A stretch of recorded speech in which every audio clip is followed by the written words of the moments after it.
as they left the tedious humdrum of their ordinary lives to become involved in the fight for change, in the struggle for freedom, and in the name of justice and equality. Though we, and even the magnitude of our issues, may be much smaller than those great heroes and titans of the civil rights movement, today it is in their footsteps that we walk. Because, I'm not going to lie to you, I don't want to be here today. I don't protest today happily, I don't protest excitedly, because I didn't think that 60 years on, the phrase Black Lives Matter should be a controversial topic, or that racism and inequality should still exist.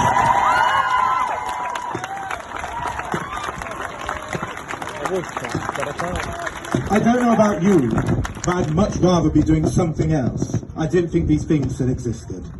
But, like so many of you, when I first heard of the death of George Floyd, I was struck with that same profound sense of indignation and disbelief that we perhaps know all too well when we hear of excessive cases of police brutality. The reaction that often starts with, "Not again," "Not another unarmed black man dead."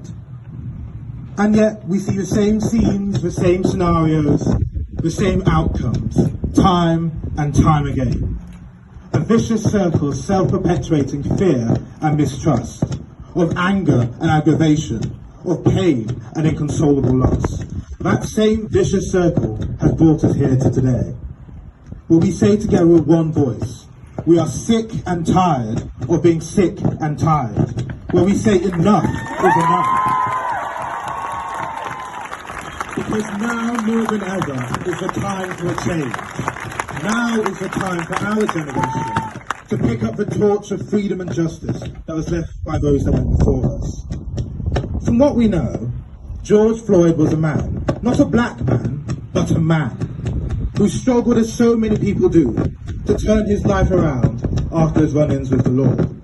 He was not a hero or a martyr, he was an ordinary man of African American descent who deserved justice, who deserved to be treated with decency, with dignity, with the fair-minded benefit of the doubt. At the very least, he deserved to reach the courtrooms. In short, he deserved to be seen by those 4 police officers as innocent before proven guilty. Floyd, like every one of us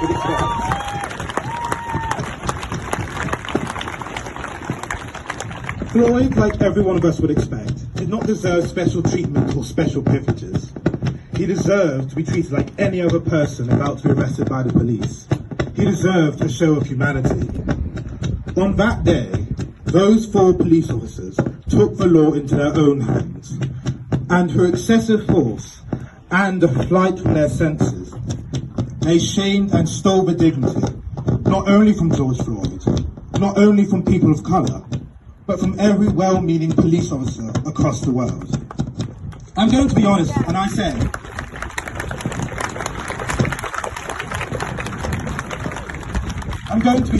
that I support our police, but what I do not, and what I can never support, are those few rotten apples who persevere in a rotten and wrong culture that reserves brutality and prejudice for a certain section of society.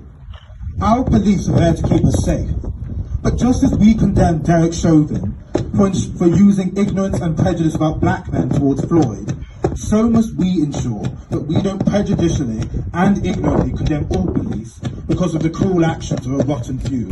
Because we should all know that 2 wrongs will never make a right.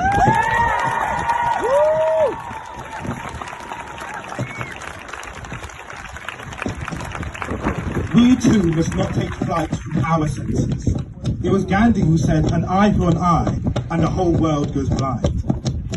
Speaking today as a young mixed race man, I know that in my life, I wish to be seen as Darian, who happens to be black, not as that black boy called Darian. Because if today is truly to matter, it should surely be that society, all of us, see each other as people, that we are not exclusively defined by the colour of our skin or the places our ancestors hailed from.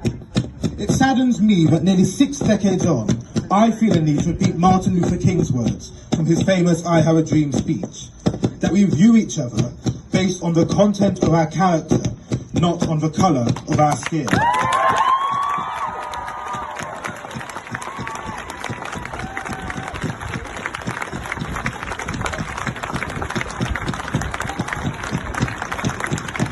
It is in the small things that the rot starts.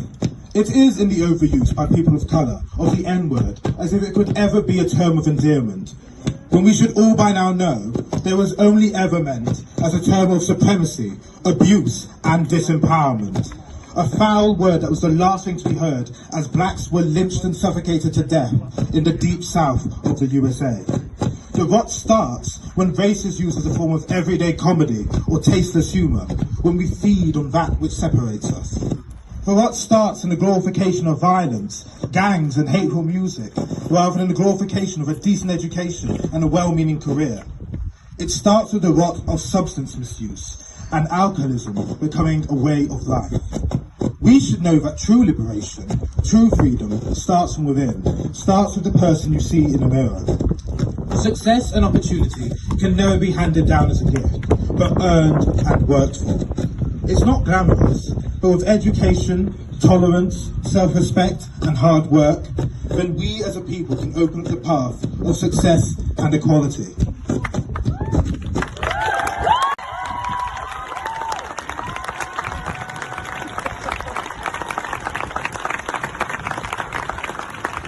Floyd was turning his life around, and perhaps he too realised that his earlier life's misdeeds were fruitless, worthless and unnecessary. Though it wasn't always a straight road, Floyd saw that the way to success, the way to happiness, lay in doing what was right. It makes his death more tragic. Let us learn from his example, not to repeat his mistakes, and draw the right lessons.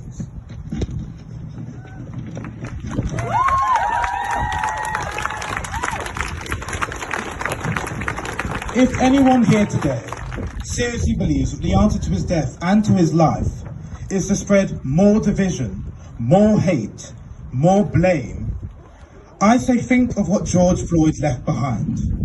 A 6-year-old daughter, now fatherless. Is the world in the aftermath of her death, his death, in which she grows up, to treat her based on the colour of her skin or the content of her character? Is that world to be one of opportunity or lost hope? Love or hate, suspicion or trust? A change is gonna come. A change must come. For those countless peoples across the world, wherever they may be, who walk and live in fear, and who see life as devoid of meaning or security, we protest for them.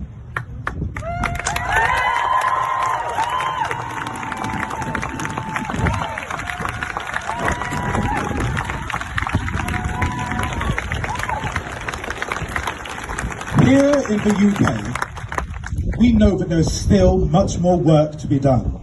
And yes, there are racists, and there is racism within this country.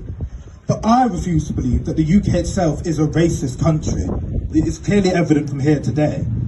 Because I and so many others have prospered and taken opportunities precisely because I live in this country and in this place. It is because I love this country that I am so determined to be part of the fight to uproot evil and injustice and discrimination, wherever it may be.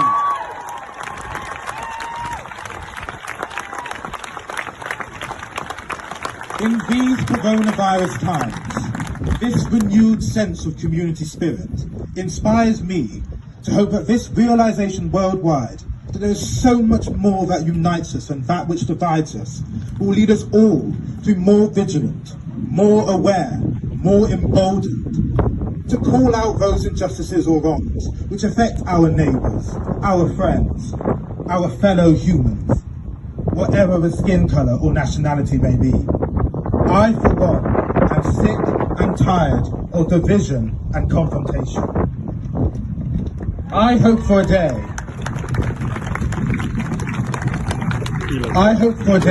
when all lives really do matter.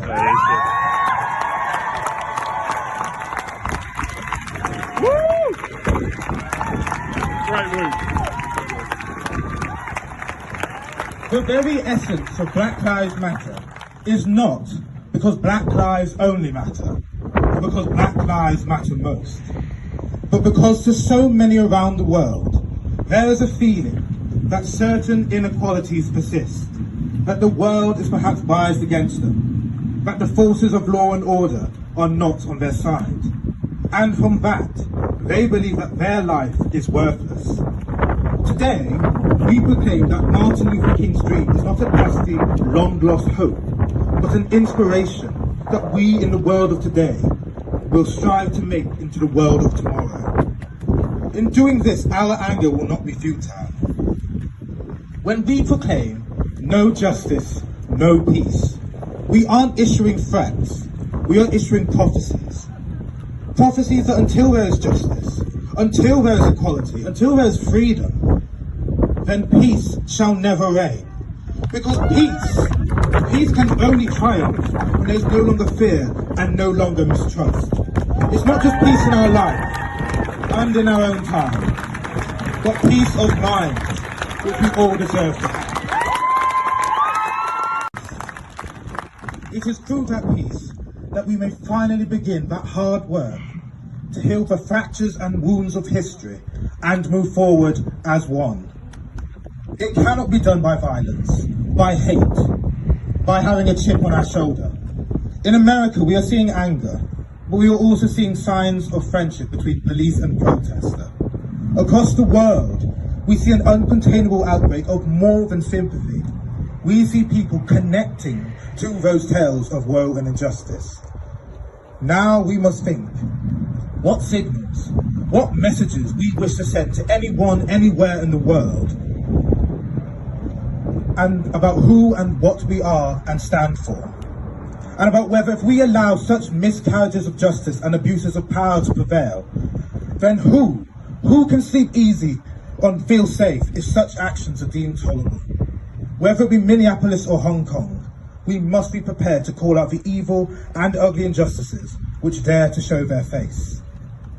Right now, for many, the world is a scary and a dangerous place, where the temptation is for fear of the unknown to become something you're not, or to accept a lesser place in life.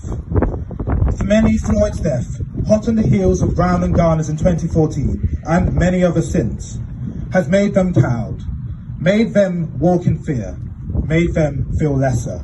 For many, the social contract between citizen and state has been damaged. For many, their trust in the system has been damaged too. They may even ask, what is the point anymore? Now is a sad moment in our lives, in history.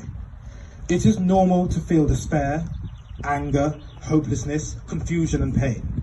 But now is not the time to lose faith or hope. Now is the time to be strong, to be encouraged. I, for one, have refused to be intimidated or diminished by the events of recent days, because I know that the justice and peace for which I long for so very much will only be made possible by acts of courage, acts of forgiveness, and acts of responsibility.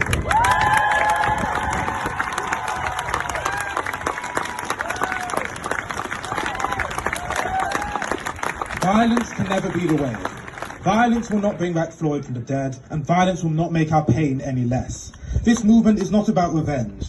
It is not about following current social media trends. It's not about proving that the louder or angrier you are, though it may be justified, it also all of a sudden means that you're more anti-racist. Because now is the time to heal, to reflect, to send a message to the world that our peaceful protest today is not an irrational outburst of uncontrollable fury, but a demonstration that all of us here today and across the world are determined to finally be the change that we wish to see in the years that lie ahead.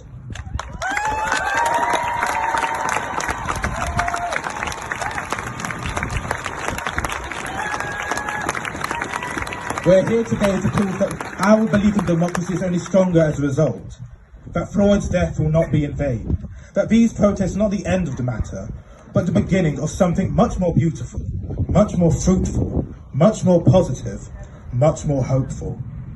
Through coming together, let us lift the darkness to reveal the light of humanity and of harmony that is long overdue its time. Let our words be the precursors to action, and let our actions speak for those whose voices are oppressed and stilled by the ugly forces of racism, ignorance and prejudice. As Floyd struggled to turn his life around, so must we endeavour to turn our world around, to turn it away from the forces of racism, of division, of injustice, inequality and misguided revenge, and to turn it into a world of love, of peace, and most of all of unity. Then, and only then, will that famed dream and persistent hope, spoken in whispers and in shouts, that has inspired and carried numerous generations of embattled peoples, at long last become a reality. Only then will we be free, living in peace, living in justice, living in a harmonious security. And until then, I pray to God Almighty that that day comes ever closer to the present time. Thank you.